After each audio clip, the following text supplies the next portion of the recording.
Começar a gravar.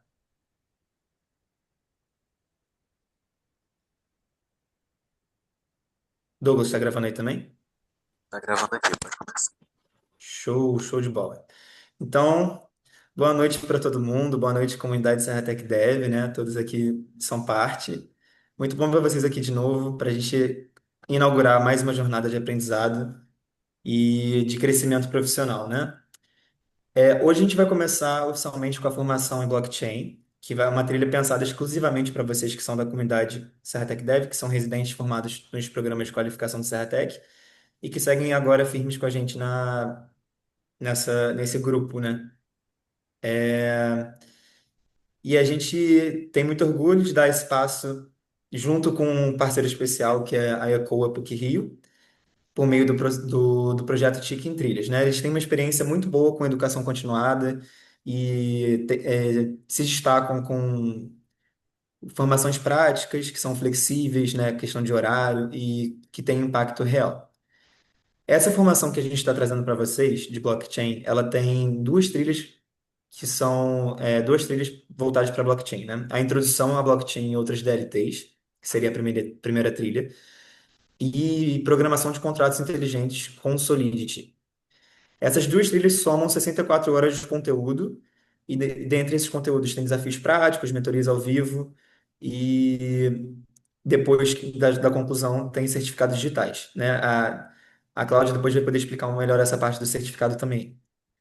Tudo isso é gratuito e feito com bastante dedicação, né? Então, a gente agora vai falar um pouquinho das responsabilidades e avisos importantes que estão no edital e no termo, mas é bom a gente trazer para cá. Só para relembrar vocês que lá no edital e aqui no termo tá que os alunos selecionados que não concluírem essa formação não vão ter direito ao certificado e podem não estar aptos a novas oportunidades de curso oferecidas pelo Serratec pelo período de um ano, né? Exceto se a desistência for por motivo de algum motivo que seja acatado pela comissão interna aqui do Serratec. Mas isso só para dizer para vocês que, como toda boa oportunidade, essa também vem com responsabilidade. Então, junto com isso, as presenças nas lives e o cumprimento da trilha são obrigatórios. Então, gente, para conduzir essa trilha com a gente tem duas pessoas aqui presentes, que estão representando a PUC, né? A Cláudia Scardini, que está representando o ECOA, PUC Rio, e vai apresentar para vocês a plataforma do Tic em Trilhas, explicar como é que tudo vai funcionar na prática, mostrar todos os acessos e tirar todas essas dúvidas iniciais. E o Rony Pasquim, que vai fechar a noite com uma palestra super relevante, né? Ainda mais para esse tema, com o nome de Trilhão do Conhecimento, Blockchain para Profissionais do século XXI. Deixa eu ver se eu esqueci de alguma coisa. Acredito que não. Se eu lembrar, eu completo aqui. Cláudia, então fica com você a palavra e manda ver. Obrigada, Ian, assim, é super parceiro Serra Tech. Meu nome é Cláudia, eu estou à frente do programa Tica em Trilhas, na área de parcerias. Eu tenho um slide breve aqui só para guiar aqui a gente na apresentação do nosso espaço. Vocês estão conseguindo enxergar minha tela? Sim. Sim. Tá. Bom, o ECO, ele é um instituto multidisciplinar de pesquisa, desenvolvimento e inovação da PUC-Rio. Né? A gente impulsiona a transformação digital e a inovação aberta e movimenta aqui um ecossistema de cocriação entre a universidade e seus parceiros. A gente tem como propósito transformar a vida das pessoas e a realidade das organizações através da inovação. O Instituto ECO, ele é um instituto que faz parte da PUC-Rio, né? A gente está aqui dentro do campus, aqui na Gávea. A PUC é uma instituição comunitária de educação superior, filantrópica, sem fins lucrativos, e que se dedica à produção e à disseminação desse conhecimento por meio das atividades de ensino, pesquisa e extensão. Nós estamos entre as top 10 da América Latina e somos líder no ranking de desenvolvimento e inovação em parceria com a indústria. Dentro do ECO, a gente tem três áreas, né? As áreas de programas, a área de P&D e esse ecossistema, onde a gente também trabalha com plataformas de vídeo, conectando aí informações, então dentro da plataforma depois tem mais conteúdo, mas o Tica em Trilhas, que é o programa que a gente está trazendo para vocês, fica dentro da área de programas. Ele é um programa de capacitação na área de TICs, para profissionais, né, do mercado de tecnologia e comunicação do Brasil. Ele é um programa apoiado pelo Ministério de Ciência e Tecnologia e coordenado pela Softex, que conta com a participação de algumas instituições de ensino. E a PUC é uma delas. A gente desenvolve essas trilhas, né, com mentores e professores aqui da PUC, da universidade, e alguns convidados também do mercado. E esse conteúdo ele é 100% autoral, a gente desenvolve todas as aulas, né, grava elas num estúdio que a gente tem aqui, inclusive onde a gente está agora, e aí disponibiliza isso através dessa plataforma. A ideia, né, o contexto são ações de capacitação no modelo de trilhas, né, são online, podem ser híbridas e presenciais em alguns momentos. O foco é a formação de profissionais para demandas do mercado, essa demanda crescente na área de tecnologia. Ele possui uma certificação. Então, a maioria das trilhas são 24 horas, essa que vocês vão fazer agora são de 32 horas. Então, são 4 módulos, com 8 horas cada um. Ao final de cada módulo, vocês recebem uma microcertificação e no final da trilha, completando os 4 módulos, há a certificação. É um certificado emitido pela plataforma, vocês vão conseguir baixar, mas ela tem ali a logo do Ministério de Ciência e Tecnologia e do ECOA PUC-Rio.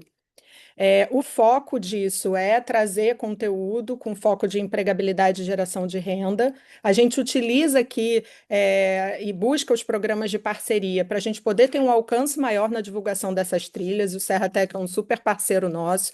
A gente já fez uma formação anterior em parceria com o Serratec, que foi low code, onde a gente fez uma formação com 3 trilhas e foi um super sucesso. Então, estou muito feliz aqui de estar trazendo agora a blockchain para vocês. Além disso, alguma das trilhas a gente tem programas de residência também. Não é o caso de blockchain, mas a gente vai estar informando quando estiver disponível.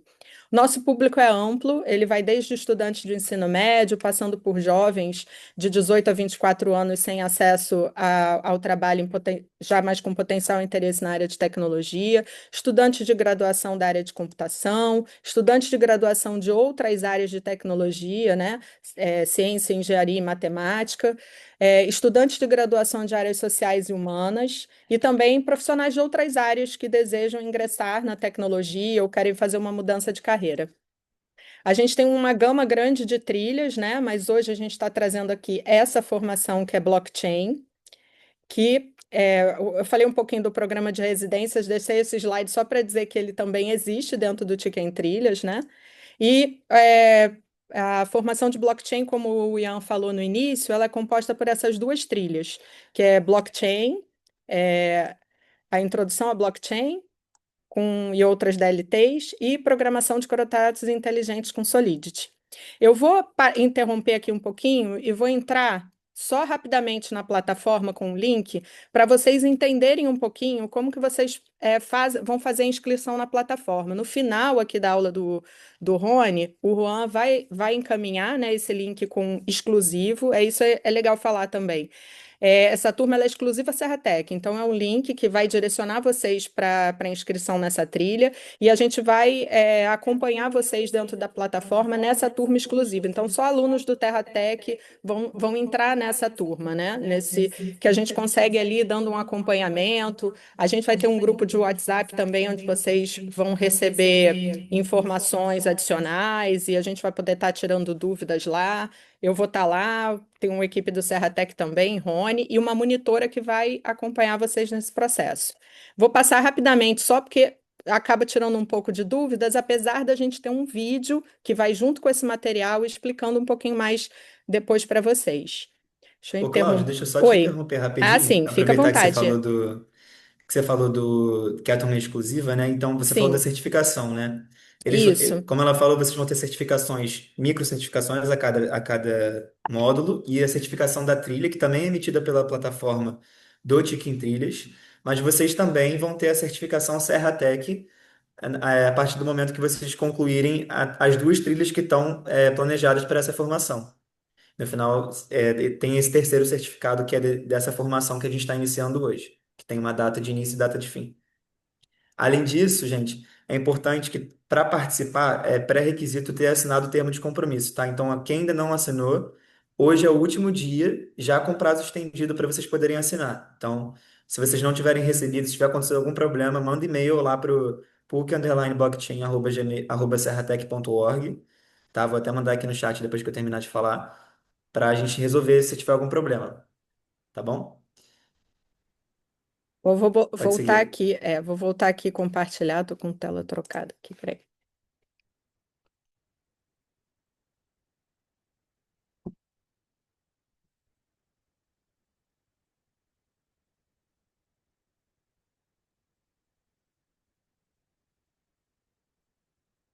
Estão vendo a minha tela? Sim. Ah, Sim. show, show. Deixa eu só ampliar aqui.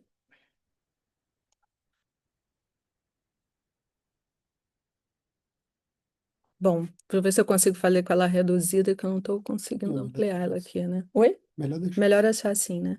Bom, vocês vão clicar aqui, logo quando vocês receberem um link, vocês vão clicar no link aqui no inscreva-se, que é isso que eu saí daqui agora.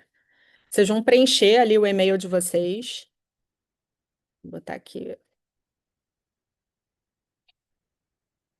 Importante ser um e-mail que vocês vão utilizar mesmo, porque Exato. já aconteceu na formação passada de colocar e-mail diferente que a pessoa não usava e se perder. Se cadastrar em uma trilha com um e-mail, se cadastrar em outra trilha com outro, né? Isso é É, importante falar, né? é importante falar porque nesse e-mail que vocês recebem a senha de acesso que vocês vão entrar depois ali pelo portal de alunos. Então é legal vocês guardarem esse e-mail, né? Terem um e-mail que vocês tenham acesso para ter depois recuperar essa senha. Aqui eles pedem para você confirmar o e-mail.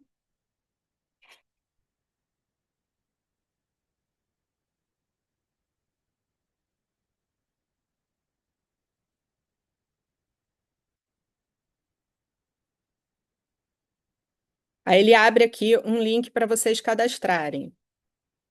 Vou botar aqui, simular aqui. Ó. Aí você bota aqui. Aí eu vou ter que botar o nome. Hum.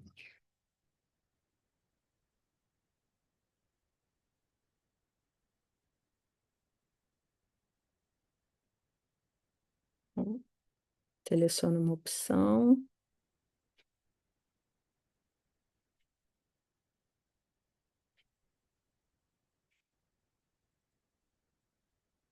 Aí data de nascimento. Vou botar um aleatório aqui. Hum. É, peraí, gente. Fazer ao vivo.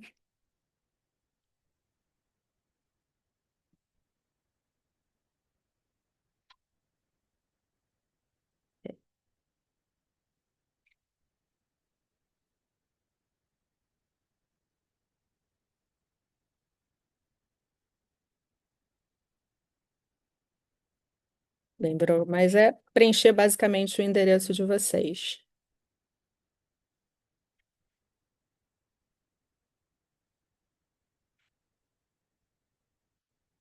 A trilha escolhida está aqui. E aí, próximo.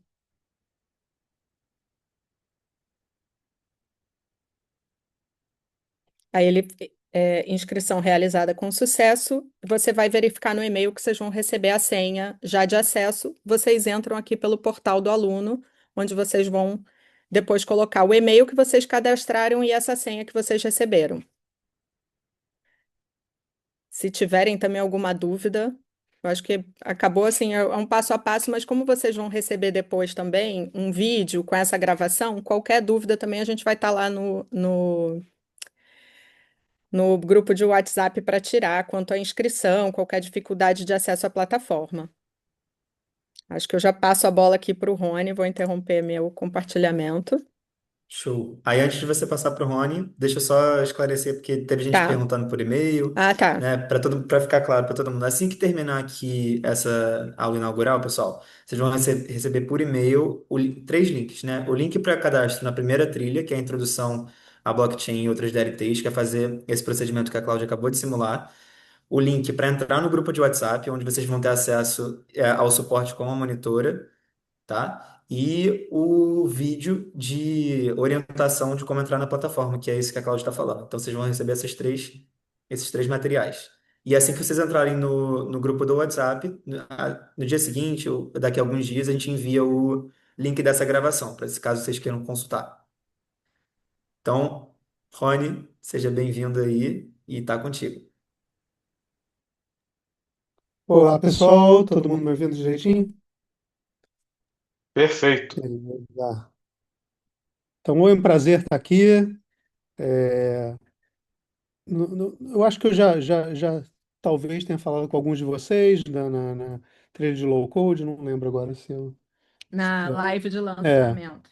e assim, é muito prazer estar aqui porque meu pai mora em Teresópolis, ali na Granja Guarani.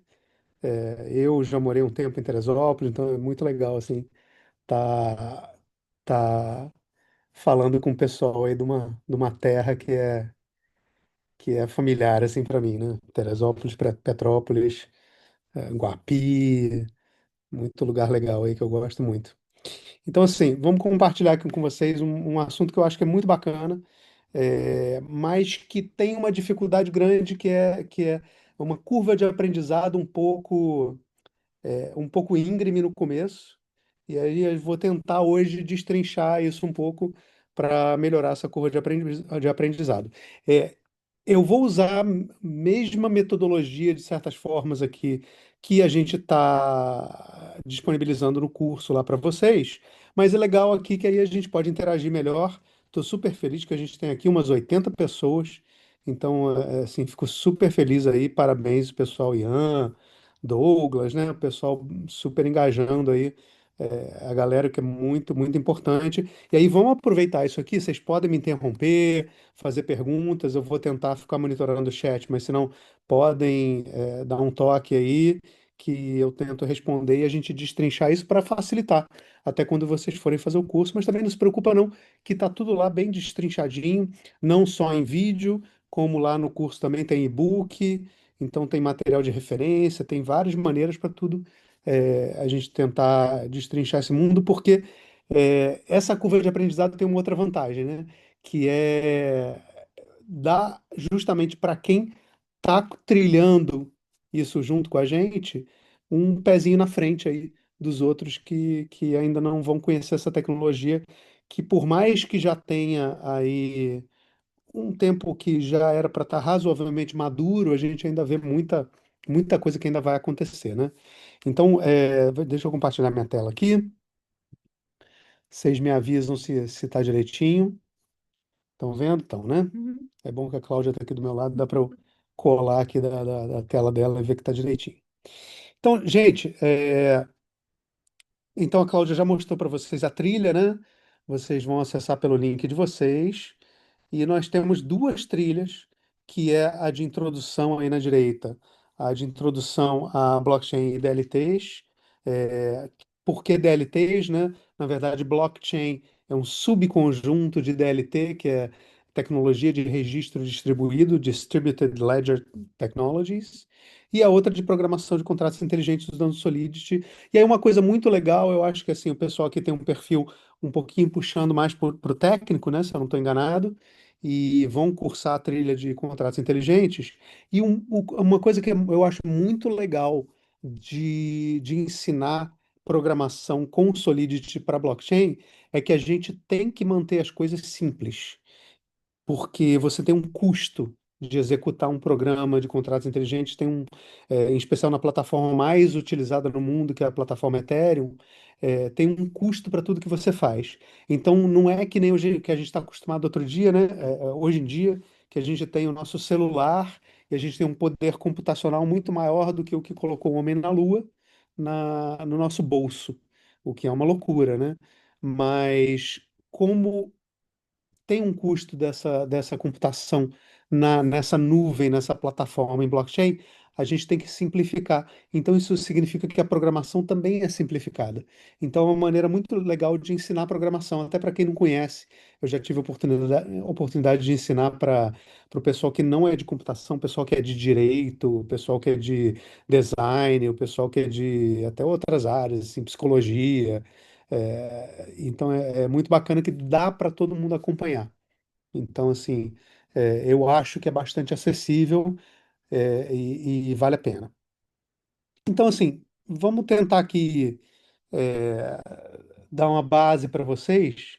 Qual é a grande, né, da onde surgiu isso tudo? Por que blockchain? Por que registros distribuídos, né? Vamos pensar aqui comigo, né? É, Quando eu tenho um objeto tangível, né? Vamos dizer essa capinha de fone, esse estojinho do meu fone aqui.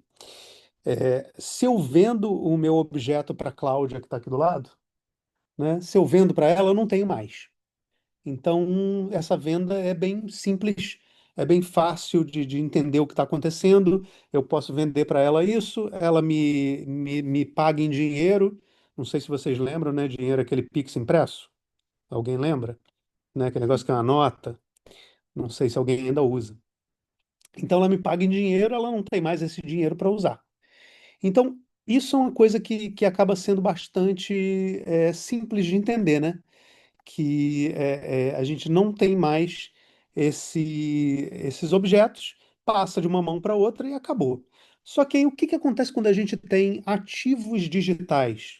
Quando a gente tem dinheiro que não é mais físico, não é mais tangível, quando a gente tem uma mercadoria que ela foi criada no computador, ela é distribuída através da internet, praticamente sem custo. Como é que a gente dá valor para isso? Como é que a gente atribui a propriedade disso? Como é que a gente rastreia isso?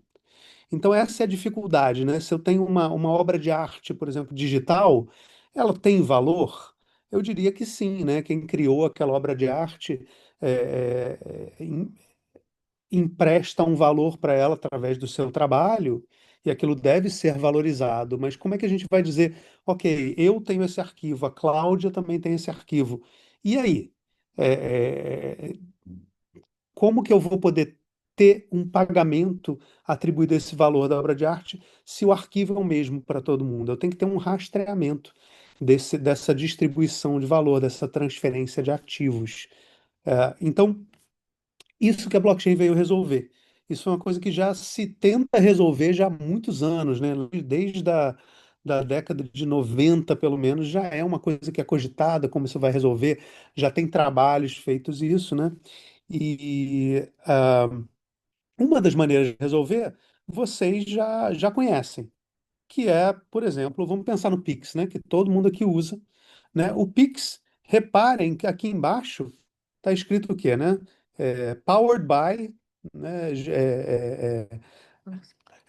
Como é que traduz powered? Não sei. Enfim, gerido pelo Banco Central, né? E essa é uma chave que está aí.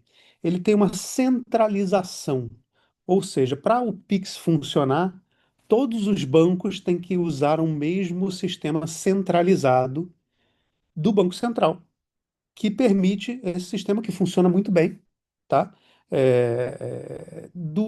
Só que ele é centralizado pelo Banco Central. A filosofia da blockchain é como é que a gente pode fazer algo do tipo um Pix, ou transferências de ativos, ou transferências de valores, ou um sistema financeiro, sem a necessidade de uma centralização. Até porque, por exemplo, imagina, transações internacionais. Como é que funciona? Quem é o banco central quando você está fazendo uma transação internacional? Né? Quem vai ter aí mais poder ou menos poder nessa história? A gente vai confiar no banco de uma outra nação, a outra nação vai confiar no nosso banco, vai saber que aquilo funciona, não funciona, a gente tem mesmo dinheiro para enviar, a partir do momento que o dinheiro passa também, né, no fundo, o nosso dinheiro não são mais notas físicas que estão depositadas num banco ou ouro que está depositado num banco, o nosso dinheiro é basicamente um número num banco de dados. Então, essa confiança fica um pouco complexa, sem a centralização, ou mesmo com uma centralização quando você está em algum ambiente, principalmente em que pode haver uma determinada desconfiança entre os participantes. E aí a blockchain veio para tentar resolver isso, né? E como é que funciona isso, tá? O exemplo que eu mais gosto de dar, um exemplo que é muito bacana de fazer, a gente faz uma brincadeira aqui de uma blockchain humana, mas é um pouco complicado com o tempo que a gente tem. Eu achei melhor não fazer uma coisa mais interativa, mas tem uma explicação que eu gosto muito, que é essa aqui. Eu, por acaso, tenho um sobrinho chamado Eli, e tem uma coisa na internet, não sei se vocês já viram, que é Eli 5, Explain like I'm 5. Me explique como se eu tivesse 5 anos de idade, né? Que é aquela coisa, né? Se a gente sabe explicar bem, será que eu consigo explicar para uma criança de 5 anos de idade? Então, vamos tentar colocar nesses termos que para tentar acompanhar isso. Então, imagina o seguinte, tá? O meu sobrinho Eli, ele tem alguns amigos e eles decidem criar o próprio livrinho de desenhos de robôs. Só que eles têm uma seguinte regra. Essa regra é que cada página nesse livro tem que ficar na ordem certa e nenhuma das crianças podem modificar os robôs que os outros desenharam para manter a autoria daqueles robôs, tá? E aí eu já vou explicar como é que isso se relaciona a sistema financeiro, mas vamos me dizer aqui e, por favor, me interrompam se não ficar claro o que eu estou falando. Então, o que eles vão fazer? Eles decidem o seguinte: olha, eu vou desenhar uma paginazinha com robô, mas na próxima página, que é a próxima pessoa a desenhar, a gente vai botar uma copiazinha da página anterior lá no cantinho da página, tá? E a próxima página que alguém desenhar, a gente vai fazer uma copiazinha daquelas duas páginas e colocar na próxima página. E assim por diante, em todas as páginas que todo mundo desenhar, vai ter uma copiazinha das páginas daqueles robôs lá no cantinho. De forma que a gente vai ter uma cadeia. Reparem aí, né, que a gente fala de blockchain, cadeia de blocos. A gente tem uma cadeia de robôs que cada cantinho representa todo o histórico de robôs que foram desenhados. Por que que isso assegura que sejam fidedignos, né, aqueles desenhos que estejam na ordem correta? Porque se eu tivesse que mudar todas as páginas, se eu tivesse que mudar uma página lá atrás, eu ia ter que mudar a página seguinte, a página seguinte, a página seguinte, a página seguinte, e isso ia ser muito difícil. Isso ia dar um grau de dificuldade que ia me tornar quase impossível de eu mudar a ordem das páginas, de eu alterar os desenhos que estão lá, tá? E isso é uma maneira simplificada de mostrar para vocês qual é a filosofia da blockchain. E por que que essa ordem é importante? Se a gente for olhar o famoso paper do Satoshi Nakamoto, que criou a Bitcoin lá em 2008, né? Se a gente olhar aqui a tradução do que ele colocou, ele fala o seguinte, e um parênteses aqui, né? Até hoje a gente não sabe quem foi Satoshi Nakamoto, se foi uma pessoa, se foi um grupo de pessoas, se é um nome de verdade, se é um pseudônimo, até hoje não se sabe. É uma coisa, no mínimo, curiosa, né? Mas ele fala que o que a gente precisa para fazer um sistema financeiro descentralizado é um sistema de pagamento eletrônico baseado, ao invés de confiança, baseado em provas criptográficas, que permitem que duas partes, né, que estejam querendo executar uma transação entre elas, possam fazer isso diretamente sem precisar confiar numa peça, num outro terceiro centralizador daquelas informações. O que quer dizer isso, né? Se eu estou indo como se fosse um Pix num banco central, o banco central vai ser responsável por dizer, olha, o Rony que vendeu aquele fone para a Cláudia, ele tinha saldo para pagar esse fone. E quando ele mandou esse pagamento, aquele saldo foi debitado da conta dele, aquele saldo diminuiu. E se eu tentasse fazer um outro Pix, um outro pagamento para outra pessoa e aquele saldo já tivesse diminuído minha conta, se eu não tivesse mais saldo, eu não conseguiria mais fazer esse pagamento. Mas imagina num sistema que não tem banco central. Como é que eu posso confiar nisso? Eu só posso confiar nisso tendo um histórico de transações que é visível para todo mundo e o saldo seja visível para todo mundo corretamente. Só que isso é meio maluco se a gente pensar sem um sistema centralizado. Poxa, se eu não tenho como perguntar para um banco central qual o saldo do Rony, para quem que eu vou perguntar, né?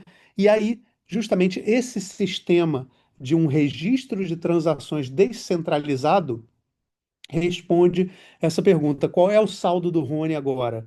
Por quê? Porque todo mundo tem aquele mesmo livrinho replicado com aquelas copiazinhas do histórico que conectam um bloco no outro e tornam quase impossível daquele histórico ser modificado, ser alterado, assim como naquele desenho de robôs. Fez sentido isso aí para vocês? O que que vocês acham?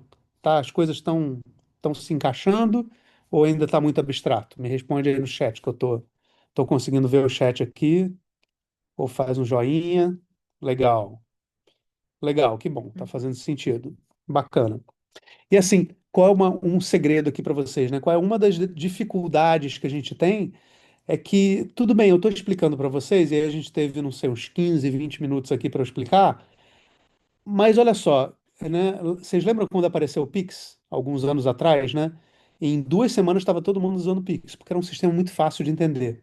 Transferi, apareceu aqui, foi, entendi, né? Isso eu estou tendo que explicar para vocês e está fazendo um certo sentido, pode ser que fique mais complicado depois, mas eu tive que gastar 15, 20 minutos. Isso já atrapalha, né, uma adoção em massa do sistema de blockchain que o pessoal fala, pô, não estou entendendo. E ainda vem o histórico de Bitcoin, tem uns problemas de reputação aí, e o pessoal fala, mas como? É um controle, não é um controle? Então isso dificulta a adoção em massa, mas também, ao mesmo tempo, é uma oportunidade de vocês que estão aprendendo e vão aprender mais ainda sobre isso, de entrar no mercado que ainda é, apesar disso ser de 2008, né, a primeira implementação, que é essa que a gente falou do Bitcoin, apesar disso tudo, ainda está em desenvolvimento e ainda tem muita oportunidade, né? Até aquele, não sei se vocês já ouviram falar do Hype Cycle da Gartner, né? Ainda é uma coisa que a maioria das coisas não chegou num platô ainda de estabilidade. As coisas ainda estão chegando à maturidade no mercado. Então, o que a gente está falando aí, gente, é de confiança. É um sistema que funciona estabelecendo confiança através da tecnologia. Ele funciona em cima da cooperação dos participantes, tá? E da descentralização. Ele é um sistema que está baseado nessa confiança habilitada pela tecnologia, na cooperação de quem está dentro desse sistema.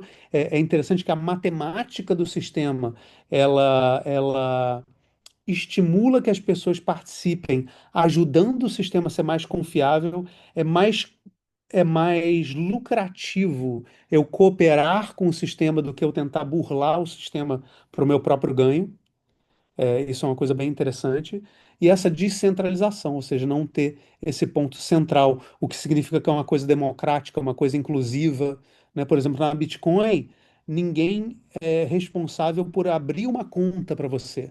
Você mesmo pode criar a sua própria conta para entrar na Bitcoin e fazer transações com os outros, o que é muito interessante, né? Eu já tive problema de banco aqui no Brasil de falar, ó, quero abrir uma conta, demorar 3 meses, porque eu morei fora do Brasil, não tinha comprovante de renda de anos que eu morei fora, e aí o banco não sabia o que fazer, porque eu estava fora do padrão e não queriam abrir uma conta para mim. Eu falava, por favor, só quero botar dinheiro no seu banco para você fazer dinheiro em cima de mim, e mesmo assim levou 3 meses para abrirem conta para mim.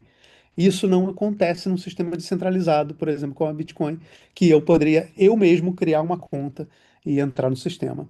Então, reparem, gente, que até agora eu não falei tanto assim da tecnologia, né?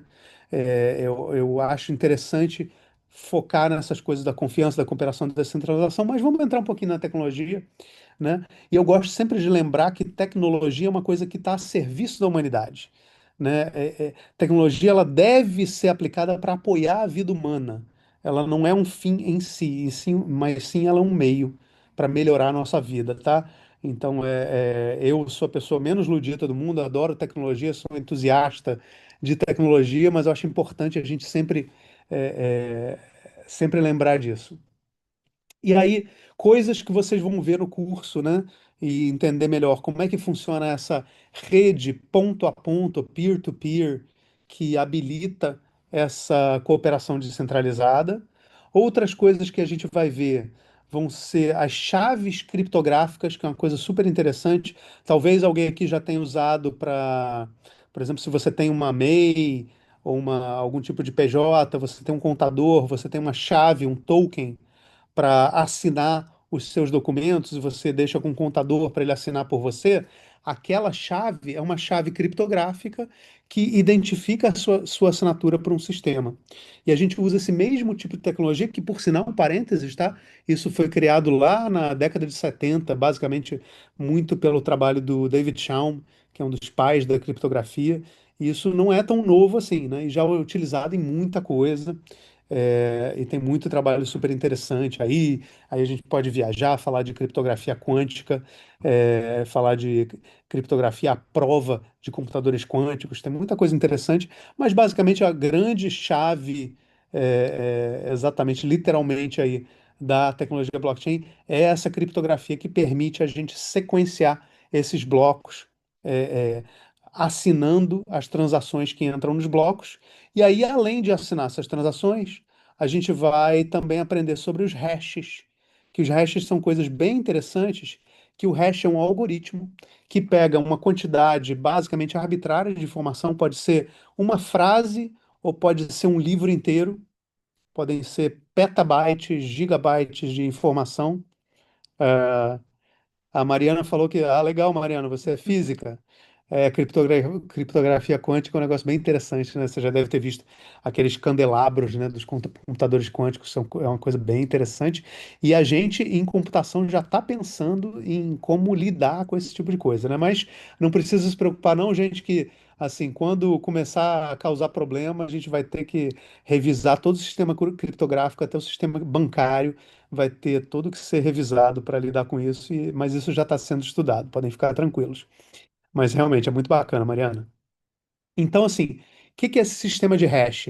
Esse sistema de hash é uma coisa muito bacana porque a gente tem um algoritmo que pega qualquer quantidade de informação e qualquer mudança, pode ser uma vírgulazinha no meio de um livro inteiro. A gente facilmente consegue apontar que houve essa mudança. Então, lembram lá dos robozinhos? A gente, ao invés de ter que analisar aquele desenho todo e saber que alguém fez uma mudança no robozinho, se alguém mudar um olhozinho, mudar uma orelhinha, mudar um parafuso naquele robô, a gente vai ter um hash que vai imediatamente ser óbvio que algo mudou. Então, a gente consegue perceber toda essa cadeia de blocos que é encadeada através desses hashes, a gente consegue ver rapidamente, facilmente para um computador, obviamente, que algo foi mudado. E isso permite que essa confiança no encadeamento das informações e nas informações que estão contidas naqueles blocos, percebem? E, gente, estou passando um pouco rápido, porque isso vai estar no curso de vocês, né? Estou tentando dar esse panorama geral para a gente poder entender como as coisas se encaixam agora e para também aguçar um pouquinho aí a curiosidade de vocês para ver depois com mais calma, tá? E aí, quem faz esse hash, vocês já podem ter ouvido falar dos tais mineradores de Bitcoin, mineradores de criptomoeda, essas são as pessoas que usam o poder computacional deles para calcular esses hashes, para verificar essas chaves criptográficas e colocar as informações na blockchain. E eles recebem recompensas por isso, por utilizar esses computadores, por gastar essa eletricidade. Eles recebem recompensas. Então, por exemplo, hoje, é, é, se não muito me engano, você tem aí 3,25 bitcoins de recompensa por gerar um bloco, e isso está valendo, ah, eu acredito que deve estar valendo aí perto de 1,5 milhão de reais para gerar um bloco na Bitcoin. Então vocês veem, por isso tem uma competição mundial de gente competindo para gerar esses blocos mais rápido, tá? É muito interessante isso, e é uma graninha boa. É um trocadinho bom aí de gerar esse bloco. Dá para fazer isso em casa? Mais ou menos. Você, hoje em dia, para Bitcoin, você tem que ter um computador específico para fazer isso, tá? você tem que ter uma GPU, né, uma placa gráfica específica para minerar Bitcoin, mas existem outras criptomoedas que você não precisa desses equipamentos tão específicos assim, e dá para fazer um negócio muito bacana também, que é você se juntar a outras pessoas com outros computadores no mundo e fazer como se fosse um bolão, que nem bolão de loteria, né, que a gente se junta com outros para ter mais chance de ganhar. Você pode fazer um pool, que se chama, e se juntar a outras pessoas e se tornar um minerador junto com essas outras pessoas e pagar, dividir, né, de acordo com o seu poder computacional, proporcionalmente, receber dividendos disso aí. Dá para fazer, tá? Não é nada tão complexo assim, não. Dá para baixar um software, instalar, e como essas coisas são muito abertas, né, para ser distribuído, as coisas tendem a ser abertas. Então é bem tranquilo, para falar a verdade. Dá para fazer, né? Então, essa tecnologia aí, blockchain, né, que liga esses blocos uns aos outros através dos hashes, através da criptografia, a gente vai entender melhor lá no curso, tá? Tá aí elas ligadas através do hash. Então, só para dar uns detalhes um pouquinho maior, né? O que a gente coloca dentro dos blocos? Na Bitcoin, que foi aquela primeira blockchain que efetivamente foi programada e surgiu, a gente coloca informações financeiras, né? A gente assina com a nossa chave criptográfica, provando que eu, Rony, transmiti algum, transferi algum ativo digital, uma porção de Bitcoin aqui para a Cláudia, por exemplo. Eu coloco essa informação lá. Isso é colocado num bloco, e outra informação, e outra informação, e outra informação, e outra informação. Como eu falei, isso é verificado por um hash, isso é colocado no próximo bloco, esse hash é colocado encadeando os blocos, que nem os robozinhos que a gente viu lá atrás, né? E isso significa que a gente congela aquela informação de forma imutável, inviolável. Porque aí cada bloco que está nesse histórico da blockchain tem todas as informações dos blocos anteriores. Então isso vai cada vez tornando a informação mais e mais e mais confiável, o que é muito bacana, né? E isso tudo funciona com a cooperação de quem está participando, daqueles mineradores, daqueles participantes que estão guardando esse registro distribuído, sem necessidade de ter um ponto central. A gente tem várias cópias das informações com esse sistema que guarda as informações de forma confiável, de forma distribuída, de forma que a gente pode olhar qualquer um desses e vai ter a mesma informação através desse consenso da gente estar operando com as mesmas regras. Então, por estar todo mundo cooperando e trabalhando nas mesmas regras pré-estabelecidas, a gente consegue esse consenso, né? Então é um sistema muito bacana, é um sistema que desafia as nossas, talvez, percepções do que é dinheiro, né? E reparem aí que a gente tem várias ilustrações aí do que já foi dinheiro no mundo, gente. E aí a gente talvez pensa, mas dinheiro a gente sabe o que é, mas será que vocês sabem mesmo, né? Para aí para pensar que dinheiro já foi gado, dinheiro já foi búzios, dinheiro já foi sal, por isso que a gente chama de salário, né? Dinheiro já foi moeda, dinheiro já foi lá na Polinésia, já foi pedra que pesava toneladas, dinheiro já foi cheque, né? Deve ter gente aqui que nunca nem usou um cheque. Eu não lembro a última vez que eu passei um cheque, né? Alguém lembra do protocolo? Olha o consenso aí, né? Alguém lembra do protocolo de cruzar cheque? Era um protocolo, né? A gente combinava, olha, se eu fizer dois tracinhos ali no cantinho do cheque, esse cheque só vai poder ser depositado, não vai poder ser sacado. Isso era um consenso que todo mundo aceitava, o banco sabia, a gente sabia, né? Reparem, não era nada muito tecnológico, mas era um consenso. E eu vou dizer para vocês, se vocês acham blockchain estranho, eu vou dizer o que que é estranho, Não tá? respondo se não entrego idade. Hã? Não respondo se não entrego idade. Eu só ouvi falar, tá, Adriana? Eu também nunca usei, não. Eu só ouvi falar. E aí, eu vou dizer qual é o pagamento mais louco do mundo, tá? Vocês acham que Bitcoin, criptomoeda é meio abstrato? E você chegar no pipoqueiro e falar assim: olha, eu te paguei, ó, tá aqui, paguei, beleza? E você leva a pipoca. Isso é uma maluquice, né? E todo mundo faz hoje em dia, né? A pessoa até confia no sistema tanto que nem verifica que aquilo caiu na conta. Fala, beleza, tá entregue. É mais fácil eu confiar do que eu querer verificar que aquilo realmente bateu na minha conta, apitou, né? E aquilo pode representar tudo, né? A gente pode fazer, uma vez que a gente tem um sistema confiável de ativos digitais, a gente pode representar ouro, a gente pode representar qualquer coisa que a gente quiser, a gente pode ter ativos que são fungíveis, que nem dinheiro, né? Porque qualquer nota de R$ 10 é equivalente a qualquer outra nota de R$ 10. Qualquer barra de 1 quilo de ouro é equivalente a outra barra de 1 quilo de ouro. Mas você pode ter moedas que são fungíveis, você pode ter moedas que não são fungíveis, ou seja, cada moeda é uma figurinha colecionável, que é um gatinho diferente, né? E aí vocês também podem pensar, pô, mas figurinha colecionável, olha só, eu conheço muito.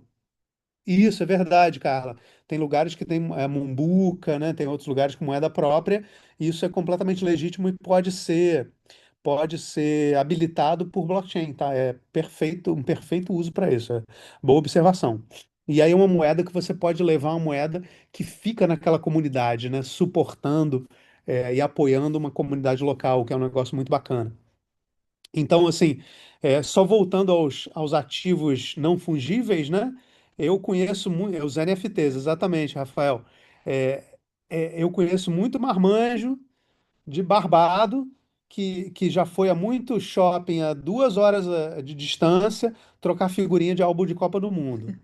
Então não vamos dizer que ativos não fungíveis não têm valor, porque eu conheço muita gente que dá valor, né? E aí, só. Quanto tempo a gente tem? Eu nem até perdi tempo. A gente vai até que horas? Acho que a gente vai até 8h30, se quiser. Ah, tá bom, então tá tranquilo. Posso falar bastante aqui. É. Quando encherem o saco, vocês me avisam, tá? Me falam que às vezes me animo. E aí, gente, adiantando um pouquinho mais. Tem outra coisa muito interessante que surgiu, que talvez você já tenha ouvido falar, dos tais contratos inteligentes, que é um péssimo nome, já vou adiantar, tá? Mas o que que é a ideia dos contratos inteligentes? Os contratos inteligentes são. Por que que eles chamaram contratos, né? O Nick Szabo, que criou esse termo, ele pensou o seguinte: contrato é uma promessa. Eu estou prometendo agir de acordo com determinadas regras é, que a gente combina, né? Então, a ideia dele era, poxa, contratos são promessas, mas quando a gente escreve um contrato em linguagem natural, né, em português ou em inglês ou em alguma outra língua humana, eles muitas vezes são sujeitos à interpretação e dão problema, né? Ah, mas você falou isso, eu entendi aquilo, né?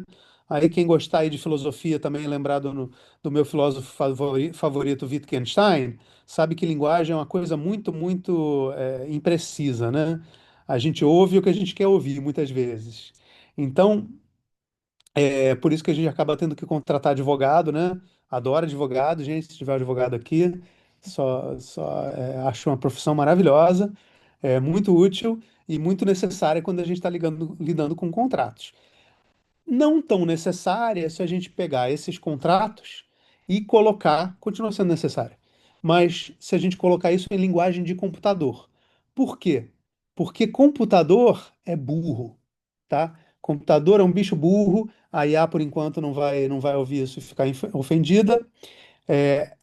Então a gente tem que usar uma linguagem muito específica que tenha um mínimo de ambiguidade possível, ou de preferência nenhuma, para colocar aquilo que é acordado de uma maneira muito mastigadinha, que vai acontecer necessariamente da maneira que a gente projetou, da maneira que a gente desenhou. Então, esses são os contratos inteligentes, né? Eu vou dar um exemplo para vocês. Isso aqui, gente, é uma foto que eu tirei aqui na PUC, em 2017. Alguém fez uma máquina de vender Coca-Cola com Bitcoin, tá? Nessa época, o Bitcoin ainda estava começando, apesar de ser de 2008, já ter 9 anos aí, 8 ou 9 anos da Bitcoin, ainda estava começando, muito pouca gente utilizava, né?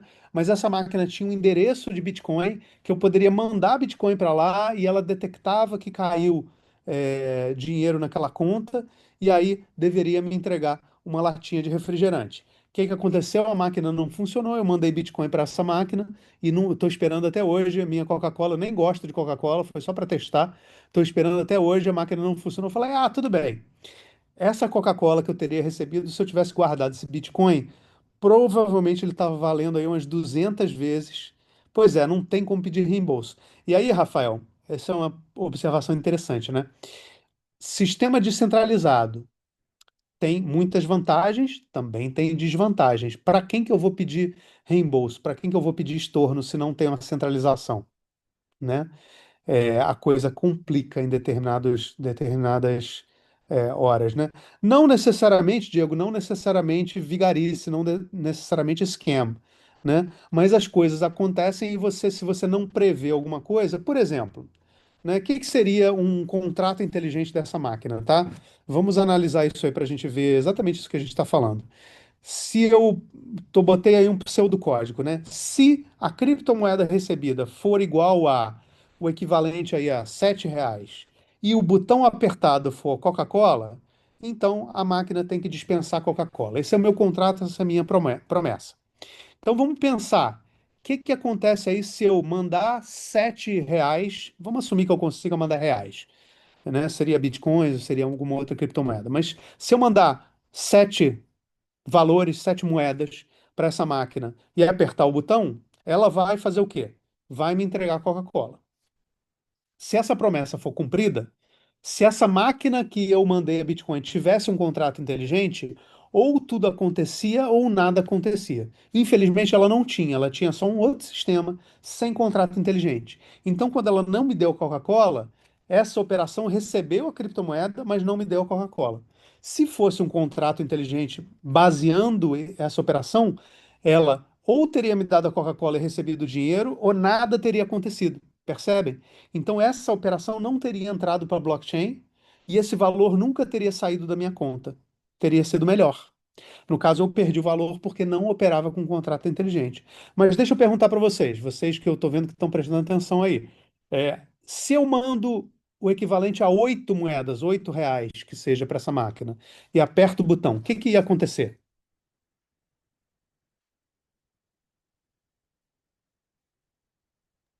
Não está muito bem definido, né? Será que devolveria? Tem alguma coisa dizendo aí que é para devolver? Se fosse inteligente, exatamente, Luiz. Né? Então, assim, dependendo da linguagem de programação, poderia acontecer alguma coisa ou não acontecer nada, né? Mas percebam que nesse sistema, nesse contrato inteligente, como o Luiz falou, entre muitas aspas, né? Eu não previ o troco. Então, ele não sabe mandar troco de volta. Então, talvez ele não fizesse nada. Ele falasse, ó, não sei o que fazer, não sei o que fazer. Nesse código, provavelmente, o Diego está certo. Não faria nada, não receberia nem daria Coca-Cola porque não está obedecendo às regras. Mas fica estranho, né?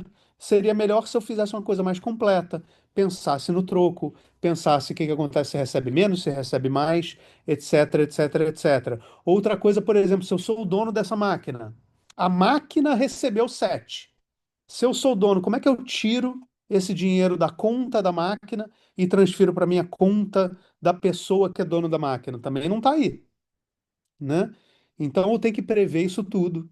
E esse é o nosso trabalho quando a gente aprende sobre contratos inteligentes, é pensar nessas coisas. E é por isso que eu disse lá atrás para vocês que a coisa tem que ser simples. Porque imagina, se eu tenho que prever todas as coisas. Se eu fizer um sistema muito complexo, se eu for começar a armar um sistema e depois botar esse sistema no ar e ele tiver problemas, já muita gente teve problema literalmente de bug no código e perderam milhões de dólares já aconteceu na história da blockchain. Então, assim, já tivemos essas lições. Hoje em dia tem sistemas para testar, tem ferramentas para testar, para a gente aprender a fazer isso e fazer com cuidado. Então, assim, no curso que a gente vê vários exemplos.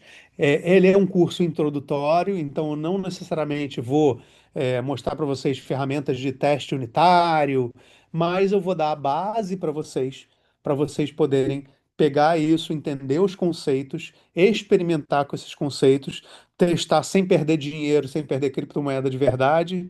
A gente tem uns sistemas de criptomoeda de testes super legais que dá para usar, né? E entender como isso funciona antes de implementar, né?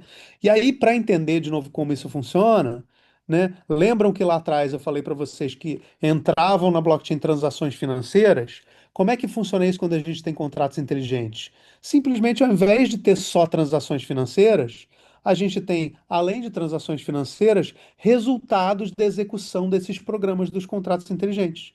Então, isso fica gravado também o resultado na blockchain. O estado anterior, o estado após executar o programa e os mineradores que eu falei lá atrás para vocês, que colocam as informações nos blocos, são quem executam esses contratos inteligentes também. E o sistema é feito de forma que ele é confiável, que qualquer minerador que execute isso no seu computador vai ter o mesmo resultado quando executar o programa. Vai ter uma entrada, vai ter uma execução, vai ter uma saída, e isso vai ficar registrado na blockchain de forma determinística, de forma confiável e de forma que todo mundo vai poder verificar com transparência, com essa confiabilidade. Beleza? Até aí tá fazendo sentido? Show de bola. Legal. Deixa eu só beber uma aguinha aqui. Legal. E aí, gente, essa caixa de Pandora já abriu e tem muitas aplicações aí interessantes que eu vou mostrar algumas de vocês. Isso aqui é uma foto recente do mês passado, acho que foi do mês passado, que a gente teve aqui no Rio, não sei se alguém por acaso foi, a gente teve o Blockchain Rio, tá? E tava lotado, gente. Tinha milhares de pessoas ali, super interessante, super bacana. Eu tive a oportunidade, a gente fez um pré-evento aqui na PUC, eu dei uma palestrinha para a galera.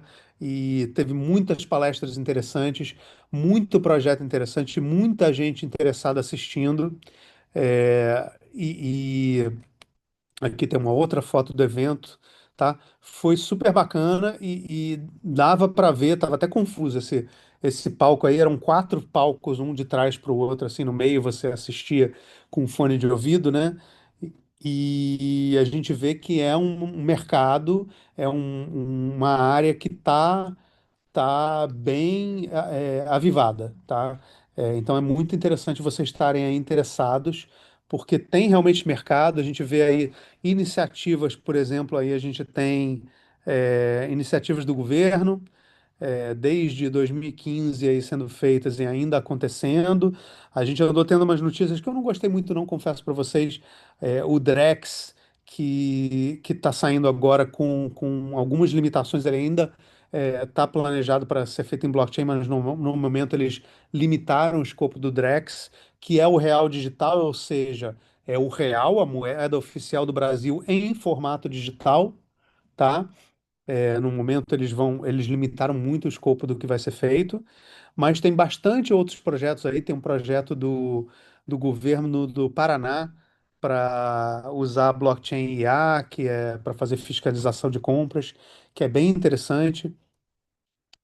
Eu trouxe também alguns outros projetos para vocês verem. Isso aqui é super interessante. É um projeto, é uma DAO, que é uma coisa também, um conceito super interessante de organização autônoma descentralizada. Por isso que é esse acrônimo DAO, de Decentralized Autonomous Organization, que é uma organização que, ao invés de ter uma hierarquia como a gente está acostumado, feita com pessoas que cooperam dentro de uma hierarquia, é uma organização que se articula através dos contratos inteligentes, sem necessariamente uma hierarquia. Então é uma coisa super disruptiva, interessante. E aí tem alguns exemplos delas, por exemplo, essa aí, elas levantam fundos, né, criptoativos e para basicamente tentar democratizar a pesquisa de longevidade, de ajudar as pessoas a viverem mais. Olha que interessante. A gente tem uma para, não vou entrar em política aqui, tá? Mas estabeleceram uma DAO para ajudar a Ucrânia, isso já tem um tempo aí, quando começou a guerra. A gente tem um coletivo para ajudar o futuro da plataforma Ethereum, que é a principal plataforma de contratos inteligentes ainda hoje, foi a primeira e é ainda hoje a principal, onde acontecem eh, as implementações de contratos inteligentes. A gente tem esse DAO Stack, é super interessante, que é uma plataforma para permitir você criar essas organizações descentralizadas. Então, isso é uma coisa que todo mundo pode entrar lá, entender como funciona e estabelecer sua própria organização. Então, vai que vocês estão envolvidos aí em algum tipo de coletivo, algum tipo de empreendedorismo social, vocês podem utilizar essa plataforma para habilitar isso. Então, tem bastante coisa bacana. É, trouxe um outro caso do Carrefour, né? Que é um caso de rastreamento de é, cadeia como é que se diz? Perdi a palavra agora. Ah, meu Deus, tem um branco. Down. Supply chain. Como é que é supply chain em português? Cadeia de suprimentos? Acho que é isso mesmo, né? Suprimentos. Isso, Rede de obrigado. suprimentos. Obrigado, João Paulo. Cadeia de suprimentos, perdão, é porque aí começa francês no slide, eu falando aqui e inglês, a gente tilta. Aí eu entreguei minha idade, gente, desculpa, tiltar, ninguém fala mais isso, né? Ninguém aqui, eu sei que ninguém aqui que está assistindo jogou fliperama. Então aqui tem esse projeto em blockchain do Carrefour, de rastreamento que você consegue rastrear todos os eventos que acontecem na cadeia de suprimentos, que é muito interessante, lá desde a fazenda até chegar no consumidor, né? É, A cara, eu conheço. e o Walmart também tem isso. Imagina que o Walmart, gente, se eu não me engano, o número médio de produtos que tem num Walmart, eu acho que são 55.000 em média, produtos diferentes numa loja. Então, vocês imaginam você ter que integrar esses 55.000 produtos diferentes e poder oferecer rastreabilidade das cadeias de suprimentos para saber da onde veio, se você quiser mais informações. Imagina você fazer isso com centenas e centenas, quiçá milhares de sistemas diferentes. Mas se você bota numa blockchain transparente e aberta, talvez você consiga fazer isso. E isso aí foi um projeto do Walmart, baseado numa tecnologia chamada Hyperledger, que é uma DLT, né? O Hyperledger, ele é blockchain, deixa eu lembrar agora se o Hyperledger é uma DLT, mas também é blockchain ou não. Sim, o Hyperledger também é blockchain. Não, perdão. O Hyperledger é uma série de tecnologias e uma delas é blockchain.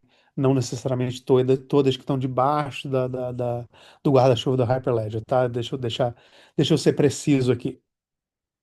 É, Outras coisas interessantes, né? A BitGive é uma plataforma de filantropia com essa rastreabilidade de você ter tudo numa DLT, num registro distribuído, que você pode verificar que aquele dinheiro que você está contribuindo para uma causa social, ele está sendo bem utilizado. Então, uma coisa que é super interessante, né?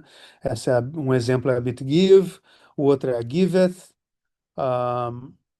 O outro é ID 2020, que é um sistema muito interessante de identidade digital, tá? É interessante pensar que tem mais de 1 bilhão de pessoas no mundo sem uma identidade, que tem dificuldade. Imagina pessoas em países com sistemas precários que talvez não tenham identidade, e aí por não ter identidade não podem entrar no sistema de bancarização e podem ficar de fora de coisas da sociedade deles por conta disso. Então, esse projeto da ID 2020 é de tentar digitalizar essas identidades de forma segura, confiável e reaproveitável em diferentes situações e ajudar essas pessoas que têm isso, tá?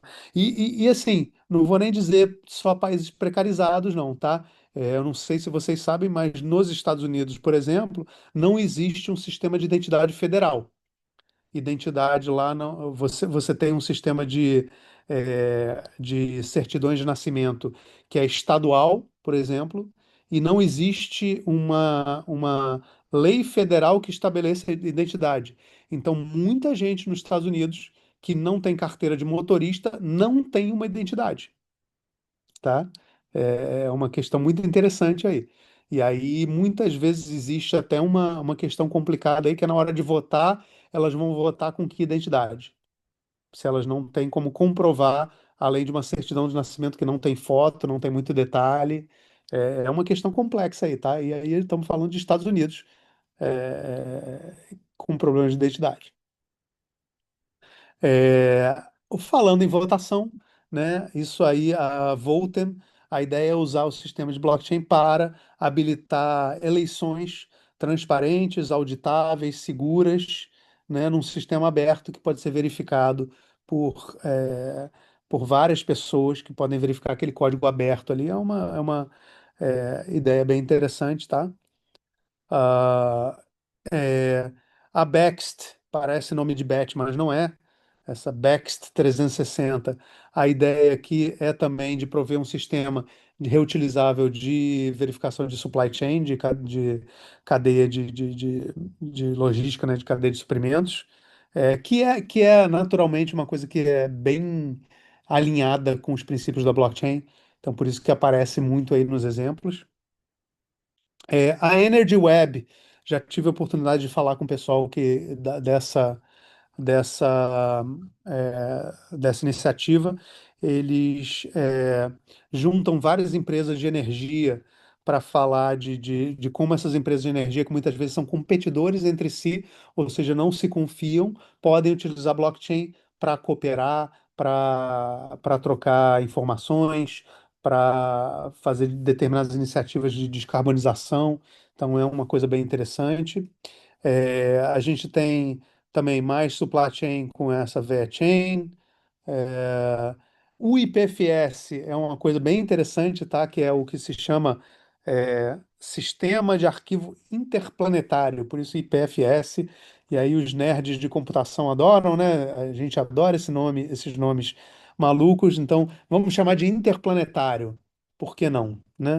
Então ele é um sistema de você colocar arquivos distribuídos que podem ser acessados sem necessariamente você ter um repositório que alguém seja o dono, né? Então você não vai botar num Google Drive, num OneDrive da Microsoft, porque se a Microsoft e se o Google decidem retirar aquela informação, você vai fazer o quê?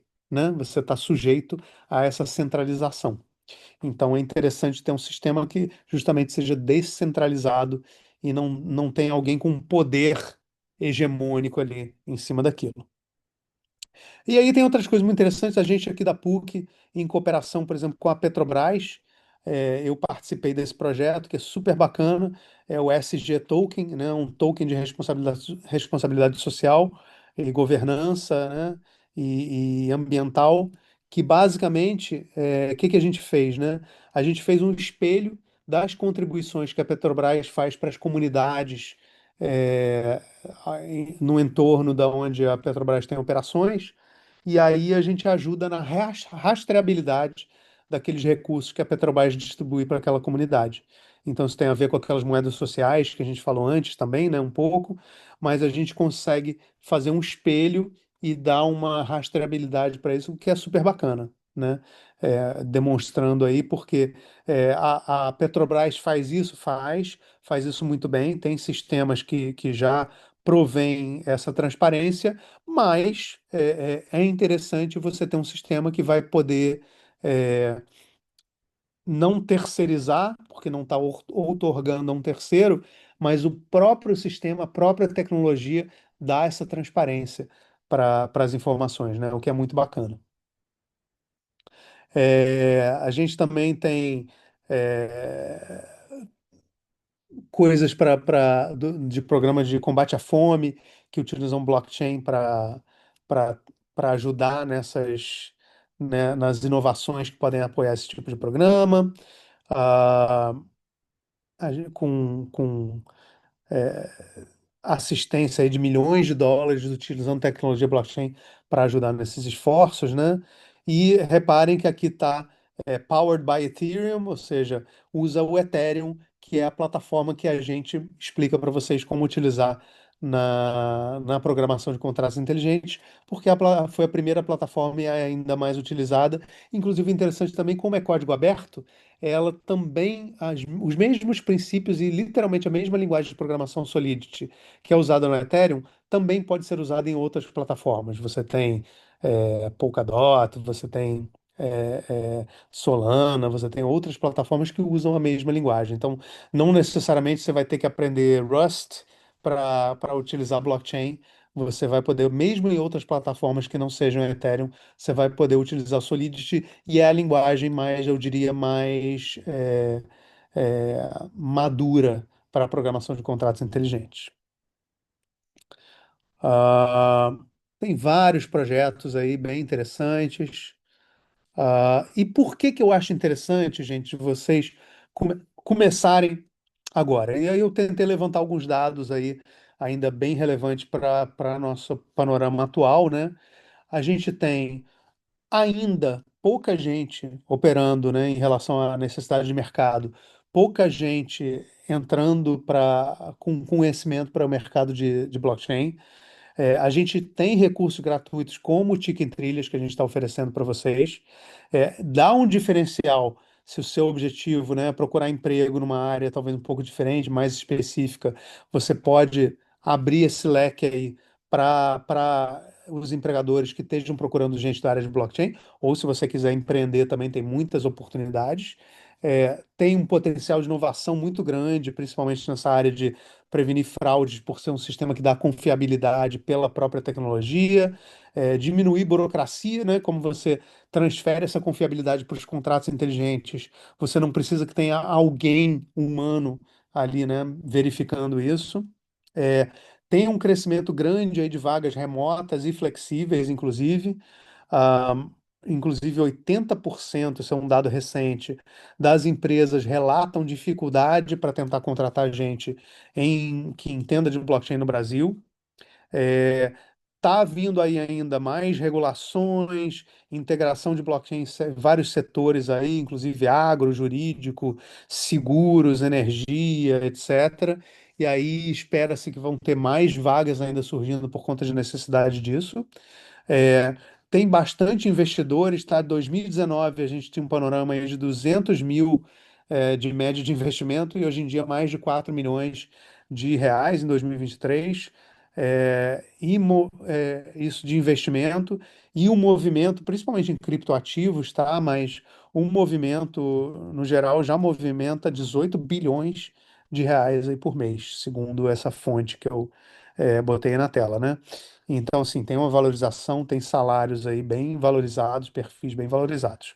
E a estimativa é que essa área de Web3, né, que é a web descentralizada, que tem a ver com blockchain como meio de descentralização, basicamente. Detalhe que não é Web 3.0, tá? É Web 3 que a gente chama que é a descentralizada.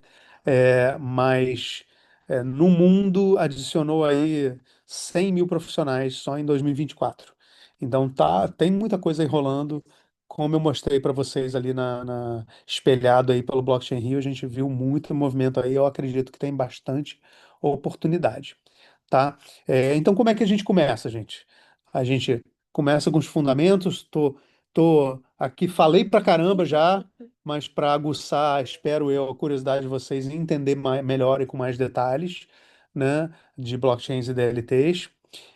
Vocês vão poder aprender não só Solidity, mas depois aprendendo isso, entendendo os conceitos, poder ir para outras linguagens, seja Rust, seja até existem também blockchains que vão usar linguagens mais tradicionais como Python, C++, etc. Mas vocês vão ter experiência em contratos inteligentes e eu acho que vocês aí profissionais que vão se interessar e vão investir um tempinho aí, que não é muito, tá? Os nossos cursos eu acho que dá para fazer assim bastante rápido, com um pouquinho de dedicação. É, Tem um mercado aí global, um mercado em expansão, com salários acima da média, eu diria. E aí várias maneiras de abordar isso, várias trilhas diferentes, não só de desenvolvimento, mas várias aí coisas tangentes a isso, com empregabilidade bem interessante aí para quem quiser ir pelo lado da empregabilidade, mas também muita coisa, muita oportunidade quem quiser ir pelo lado do empreendedorismo, né? Então a gente tem aí as nossas trilhas, convido vocês, espero que tenha deixado vocês bem curiosos aí para começar logo. É, e que mais? Lembrando que a gente falou de tecnologia um pouquinho, mas o mais importante do que a tecnologia é lembrar que a gente está falando de um sistema que utiliza confiança, utiliza descentralização, utiliza a cooperação e espero que desperte aí a imaginação de vocês para pensar em como pode ser um futuro bem bacana aí utilizando essa tecnologia, tá? Então, vocês podem me achar aí nos Instagrams e YouTubes da vida. Eu não costumo postar tanta coisa não, mas quem quiser ver umas coisas meio malucas e variadas, me acha lá. Tá aí meu e-mail para quem quiser perguntar, ou vocês vão ter o grupo de WhatsApp para vocês aí, que é uma boa. Temos aí, para quem quiser saber mais do Instituto ECOA, tem lá o nosso Instagram, tem um QR Code. E obrigado, gente, pela oportunidade de conversar um pouquinho com vocês. Estou aqui para qualquer pergunta, curiosidades, observações, reclamações. Estamos aqui, tá? É isso, Rony. A gente que agradece aqui, né, pela sua presença, você e Cláudia, claro, demonstrando aí que essa parceria tem muito que evoluir ainda e que a gente tem muito caminho ainda para correr, né? Se tudo indo certo aí, a gente tem muita coisa para ensinar ainda e para aprender também, né? Bom, gente, se alguém quiser perguntar Legal. alguma coisa aí, a hora é agora. Aproveitando que o Rony está disponível, para a Cláudia também. Acho que eu falei demais, gente. Acho que eu cansei Não, falta de vocês. todo mundo.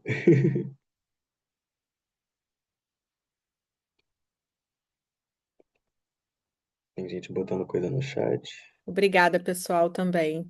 A hora das perguntas é agora. Se tiver alguma Isso. dúvida, Sempre, tanto. é sempre bom. Faz aí pergunta a alguém para É, começar, que é sempre bom.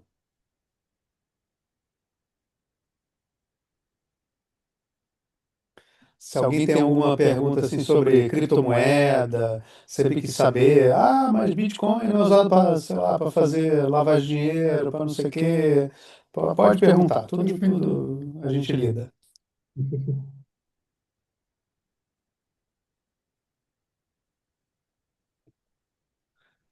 E não, Bitcoin é péssimo para lavar dinheiro, já vou respondendo minha própria pergunta, tá?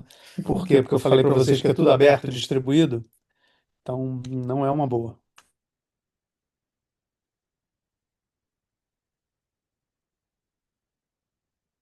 Legal, Francisco, como está o mercado para novos profissionais, né? Eu acho que está muito bom, tá? Eu acho que tem oportunidade, mas se você fala inglês, tem bastante oportunidade, eu acho, ainda de empregabilidade até remota para empresas do exterior. Tem bastante gente no Brasil também procurando, então eu acho que a empregabilidade está muito boa. É, Eduardo perguntou: NFT e meme coin é o mesmo tipo de coisa? Não necessariamente, tá? Em geral, as meme coins, os NFTs, o que que é NFT? É Non-Fungible Token. São tokens, moedinhas, né? Fichinhas não fungíveis. Ou seja, que não valem a mesma coisa uma que a outra, né? Lembra que eu falei uma moeda de R$ 1 equivale a qualquer outra moeda de R$ 1. Não tem diferença se eu trocar aquelas moedas. A NFT é como se fosse mais uma figurinha, né? A figurinha da Copa do jogador A. Desculpa, gente, eu não conheço, eu não sei nada de futebol. A figurinha da Copa do jogador A é diferente da figurinha da Copa do. Pera, eu vou lembrar. Cristiano Ronaldo. Usei o mais óbvio do mundo, né? A do do Messi Messi. é diferente do Cristiano Ronaldo. Não vale a mesma coisa porque tem gente que gosta de um e não gosta de outro, né? Então elas não são fungíveis. Uma não vale a mesma coisa que a outra. Se tiver uma figurinha do Messi assinada, então ela vai valer muito diferente de uma figurinha do Messi que não está assinada. Então, isso é NFT, é não fungível. Os meme coins, vou te dizer, um dos primeiros meme coins, o que que eles fizeram? É o Dogecoin, que ficou famoso agora. Não vou entrar muito em política, não, que eu não gosto. Eu, particularmente, não sou muito fã de meme coin, não. Mas sabe o que que eles fizeram? Eles pegaram o código aberto da Bitcoin, porque ele é aberto, porque todo mundo tem que operar igual. Então, o código aberto. Falaram, ha, ha, ha, ha, ha. Eu vou fazer uma moeda igual a Bitcoin que funciona com o mesmo código e vou dar o nome de Dogecoin porque tem uma piada do meme do cachorrinho, que é Doge, vou botar a cara do cachorrinho lá, vou dizer, ha, ha, ha, ha, ha, eu criei 10 mil moedinhas do cachorrinho aqui. E isso virou uma das primeiras meme coins. E aí alguém falou, que engraçado, eu vou te pagar $1 e você me dá 1.000 moedas do cachorrinho para eu ter também? Aí o cara falou, opa, e de repente as 10.000 moedas que eu tenho passaram a valer US$ 10. E se eu criar mais 100.000 moedas, será que isso vai passar a valer não sei quantos mil dólares? E aí a coisa foi crescendo e de alguma maneira virou valor. E alguém falou, hahaha, que legal, aquele negócio. Aí o outro falou, pô, mas peraí, se o cara que gastou US$ 1, ele tem um negócio que está valendo dinheiro agora, será que isso vai valer mais dinheiro no futuro? E aí isso vira uma bola de neve que às vezes não leva a lugar nenhum, muitas vezes, né? A maioria das vezes aquilo flutua porque não tem relação com alguma outra coisa, muitas vezes é só, né, uma percepção de valor subjetivo, apesar que, como eu falei, né, o dinheiro, no fundo, é uma percepção de valor subjetivo. Se alguém aqui já leu Sapiens, do Yuval Noah Harari, ele fala um pouco disso, né? A gente tem alucinações quase coletivas de que tem valor, o que não tem valor, né? Até o ouro, a gente acha que o ouro tem valor, mas o ouro em si é bonitinho, dá para fazer joia, ele é um metal mole, é razoavelmente fácil de lidar, mas não é tão útil assim, né? É um livro muito bom, né, gente? Então, as coisas são muito subjetivas, né? Mas essa é um pouco da diferença aí entre meme coins e NFTs, tá? É, Tem mais. quem mais? Se o bloco, o Rodrigo perguntou, se o bloco registro anterior não tem um problema de escalabilidade, olha que interessante. A escalabilidade, ela é um problema muito maior se você tem um ponto central. Se o ponto central tem que ir aumentando e aumentando e aumentando esse banco de dados, ele realmente vai ter um problema de escala. Só que se é um sistema já feito para você ser replicado em vários lugares. E ele é um sistema muito enxuto também, né? Hoje em dia, talvez, eu não tenho esse número de cabeça, tá? Mas não sei, se você pegar todo o histórico da Bitcoin até hoje, desde 2009, ah, eu arrisco dizer que ele vai ter alguns giga de tamanho. Todo o histórico de transações. Ele é bem enxuto. Então, assim, não é uma coisa gigante. E a escalabilidade, ela não, acaba não sendo um grande problema, né? E existem também tecnologias que vão ajudar nisso, tá? É, o livro do Sapiens, do Ana Paula, do Yuval Noah Harari, vou escrever aqui, ó. Sapiens, do Yuval. Esse livro é maravilhoso. Ele tem Nexus agora também. Tem o Nexus, ele tem outros, ele é um historiador Homo sapiens. que é bem. Deus, não. Homo Deus também. É bem legal, bem legal. Mas eu gosto muito do Sapiens. Ele fala. Ó, esse aí, boa, Rafael. É, Obrigado. É muito bacana esse livro. Eu acho que assim também, se vocês falarem em abrir a cabeça hoje, né? Ele também abre a cabeça de muita coisa. E dá valor para a humanidade, né? Uma das coisas que eu acho legal que ele fala, a gente falou em cooperação, né? Isso é um dos valores da humanidade que é muito importante, né? A gente é um animal tribal, né? Ele fala, imagina se você botasse quantos cabem no Maracanã, né? 70.000 pessoas cabem no Maracanã. Imagina se você bota 70.000 chimpanzés no Maracanã. Eles iam em minutos começar a se matar e guerrear e lutar uns contra os outros e acabar tudo em um horror só, né? E a gente surpreendentemente consegue 70.000 pessoas para o Maracanã e praticamente não acontecer quase nada, né? A maioria das vezes. Então é muito interessante. Luiz perguntou como mitigar phishing, né? O que é phishing? Phishing é quando, por exemplo, alguém te manda um e-mail e fala: olha, clica aqui nesse link que você vai para o site do seu banco e entra aqui a tua senha que a gente vai te dar um bônus, não sei os quantos. E aí ele cria um site parecido com o do seu banco, você não, se não prestar atenção, entra lá, coloca a tua senha, pronto, capturado a tua senha, né? Isso é um exemplo do que pode ser phishing, né? Ah, na blockchain, basicamente, em geral, a tua conta, como não tem um ponto central, olha que interessante, como não tem um ponto central de você entrar no site do seu banco, você não vai ter um ponto central em que podem fazer phishing. O que é, você tem a sua chave privada, que é uma coisa que você tem que proteger muito bem. Mas você nunca envia a sua chave privada para ninguém, tá? E até já fica a dica, tá? uma das maneiras de representar a sua chave privada, nunca esqueça disso, exatamente, Rafael.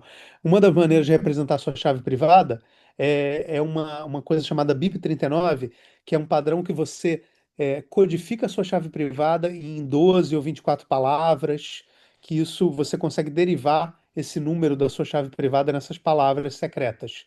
Isso, essas palavras você guarda muito bem guardado, que se alguém capturar essas palavras, ele vai ter a sua chave privada. Então nunca envia para ninguém, nunca guarda num drive da Google e etc. Tá? Fale, alguém falou alguma coisa? E se perder? Ah, vamos lá. Ah, Marcelo, excelente pergunta. Se perder a sua chave privada, não consegue recuperar nunca? É isso mesmo.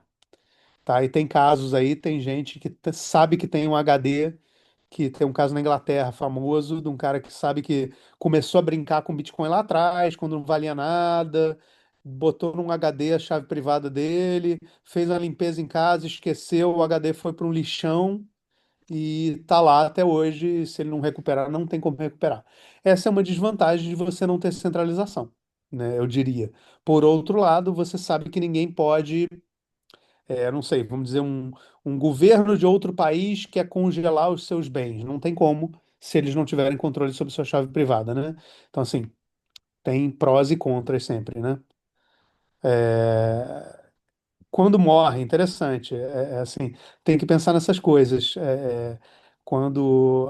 Né, se eu tenho carteiras de criptomoeda, eu tenho que eu tenho que informar alguém da minha família onde está aquela chave para eles poderem operar com aquelas carteiras. Senão, não tem como. Senão, não tem como, tá? Até eu diria que isso é uma oportunidade, tá? Se você pensar num negócio para habilitar isso de forma segura, pode ser que você ganhe muito dinheiro com isso. Pode ser muito dinheiro. O cara do lixão já desistiu, estão dizendo aqui, né? É. Então, assim, tem bastante coisa interessante aí para ser pensado. Eu diria que ainda tem muita oportunidade. Eu vi um negócio muito legal lá na Blockchain Rio, que era um dispositivo eletrônico que fazia um código para você guardar a sua chave privada, marcando uma plaquinha de metal. Ele vinha, inclusive, com não uma agulhinha, mas uma ponteirinha para você martelar um código numa plaquinha de metal, porque aí você pegava essa plaquinha de metal e guardava em qualquer lugar seguro, que aquela era a sua chave privada. Então você usava um dispositivo eletrônico sem memória, sem conexão com a internet, sem nada, para transferir a tua chave privada para um código que você marcava, né, quase a idade da pedra, né? Você marcava na plaquinha de metal e isso virava uma forma segura de você guardar. É uma solução que eu achei bem interessante. Você podia enterrar no seu quintal e dizer, ó, se algum dia eu morrer, tem um mapa, olha que bacana. Tem um mapa do tesouro que você vai ver onde está enterrado e Tipo aquelas recupera lá plaquinhas. minhas criptomoedas, Tipo né? as plaquinhas que os Plaquinha de soldados soldado levam. leva, você pode até levar isso no pescoço, né? É, é. E Mas tem os tem. casos bem interessantes, né? O próprio Vitalik, que foi quem criou aquela rede Ethereum, tinha uma carteira fria, que chama, né? Para guardar as coisas que ele não movimenta. Metade da chave ficava num país e metade da chave ficava em outro país. E um dia que ele teve que usar, ele teve que descobrir um jeito de Sim, usar para pegar essas metades. Tem histórias bem legais. mas É. acho que ainda tem essa pergunta. Qual a Qual a diferença? diferença de POW e POS? Tá, legal. POW é prova de trabalho. É o que o minerador que eu falei da Bitcoin faz, é a conta que ele faz para calcular aquele hash que verifica a íntegra das informações de um bloco. Ele tem que fazer uma conta matemática. E aí você na Bitcoin, você estabelece uma regra que essa conta tem que dar um resultado específico. E esse resultado específico tem que ser feito em força bruta, ou seja, você calcula tudo e vê se chegou naquele resultado. Se não deu, assim, é bem específico, literalmente assim, ele tem que ter um resultado com um número de zeros no começo. tá? E eu no curso mostro isso passo a passo para vocês, que é um pouco chatinho de explicar assim, fica meio abstrato. Mas é uma coisa que tem que ser feita à força bruta, que aí é a prova de trabalho, significa que você provou que você fez aquela conta milhares e milhares e milhares e milhares de vezes para chegar naquele resultado.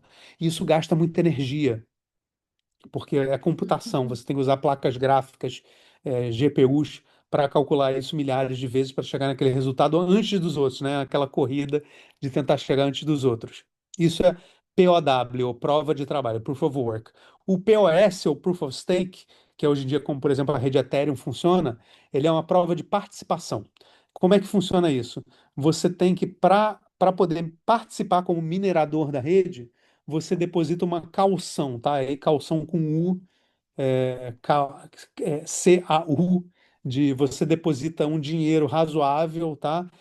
No momento são, não sei se são 50 Ether ou 24 Ether, não lembro agora, mas é um dinheiro razoável, tá? Alguns milhares de dólares, algumas dezenas de milhares de dólares, pelo menos, talvez mais.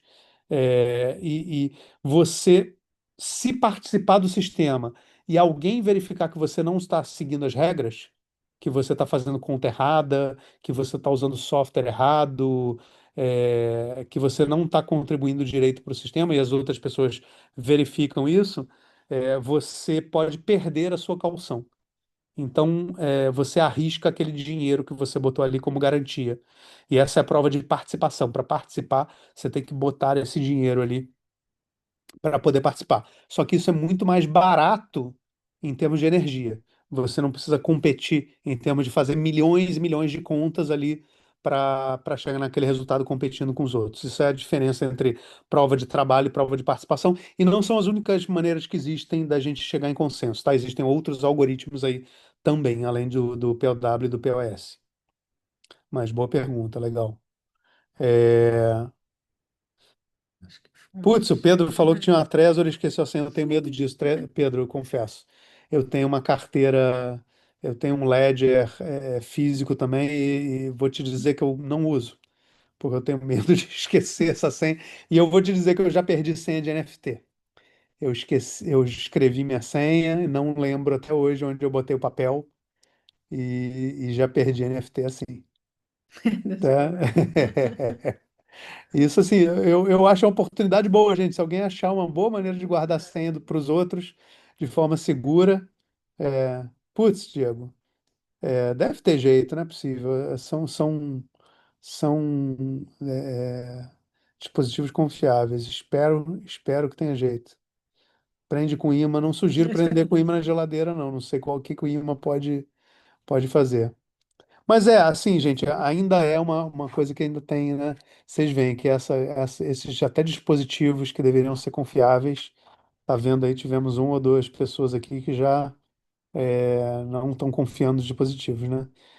Eu acho mesmo, José Augusto, eu deixar a senha num caderno muito específico. Só que guardar isso num caderninho num lugar seguro. Debaixo do colchão, talvez, né? Ou talvez num lugar um pouco menos óbvio. Eu ainda estou procurando o lugar ideal. É legal, tá vendo, gente? Como quando começa, o primeiro começa a pergunta, anima, né? É divertido isso. Na hora que um puxa uma pergunta, o resto já É, vai junto, né? é. E, pô, excelente pergunta, gente. Gostei. Fiquei bom nível as perguntas aqui. E até gente que já usa o Ledger, então esse pessoal vai voar no curso, não vai gastar 8 horas por módulo, não, vai gastar meia hora.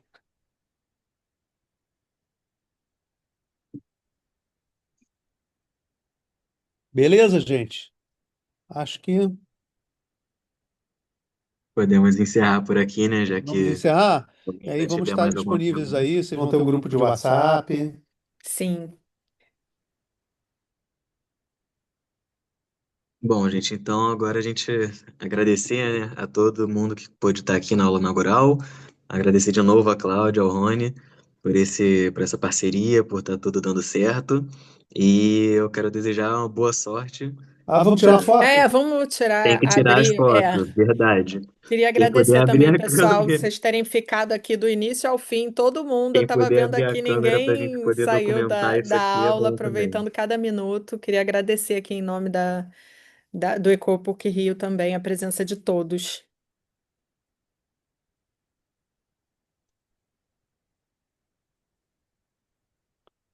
Quem tira Abri foto? aqui. Você tira daí, Douglas? Como que você Eu normalmente tiro daqui. tira? Olha, tem a página, hein? Né? Hoje o pessoal tá de parabéns. Muito legal. Tirou? Só mais um minutinho, gente.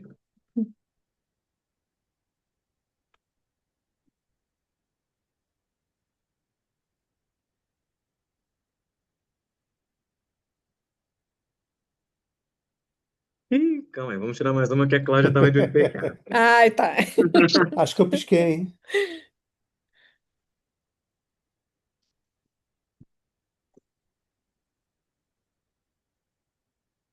Aí, galera. Oi? Não pisquei. Dessa vez não, dessa vez não. Valeu, gente. Gente, Prazer falar com Obrigada, então, vocês. pessoal. um grande Encontro abraço pra vocês lá no todos. grupo de WhatsApp. Qualquer É isso dúvida, aí. Tô dando tá tchau bom? aqui. Sejam bem-vindos.